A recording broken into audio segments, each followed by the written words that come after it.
Sampurasun.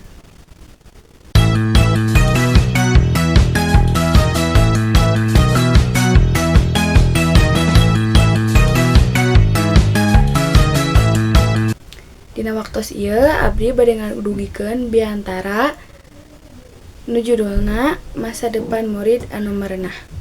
Assalamualaikum warahmatullahi wabarakatuh. Wilujeng enjing siang sonten sadayana. Ka murid-murid abdi anu dipika cinta sareng dipika hormat, hayu urang sami-sami ngahaturkeun puji syukur ka Gusti Nu Maha Agung anu parantos maparin urang kasehatan sareng kasempatan. Dinten ieu abdi salaku guru hoyong nyanggakeun biantara anu judulna Masa Depan Murid Anu Merenah. Murid-murid abdi sadaya nalika ibu bapa guru ngajarkeun dina panyunenan kelas anjeun sadayana sanes saukur sakumpulan siswa.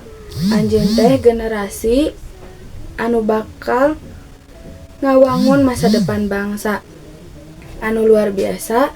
Sareng tugas abdi minangka guru nyaeta ngabuka panto pikeun anjeun sangkan tiasa ninggali potensi eta, bari nunjukkeun jalan supados anjeun teu sono kana impian anjeun. Guru henteu salawasna sampurna. Guru tiasa salah, tiasa kagok, capek, pi aya hiji anu pasti, guru moal kantos eureun miharep anu pangsaena pikeun muridna. Unggal hurup anu diajarkeun, unggal latihan anu dipasihkeun, unggal teguran anu sok karasa teu pikaresepeun, sadayana sanes pikeun ngagentos murid tapi pikeun ngajaga masa depanna. Anjeun meureun teu acan ngartos ayeuna, tapi hiji poe engke nalika anjeun sukses, anjeun bakal nyadar yen aya anjeunna nu kungsi neungetan anjeun, nyaeta guru anu unggal poe ngadorong anjeun supaya henteu nyerah.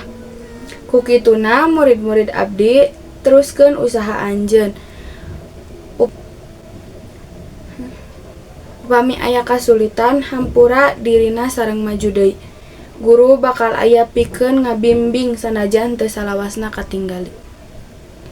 Sateu acana abdi tutup, abdi mesen hiji hal, hormat ka guru lain sabab guru hayong dipihormat, tapi sabab dina hate guru aya cinta ka muridna anu henteu pernah padam. Mugia Gusti masihan kakuatan ka urang sadaya pikeun jadi jalma anu manfaat, guru anu ikhlas jeung murid anu mulyakeun elmu.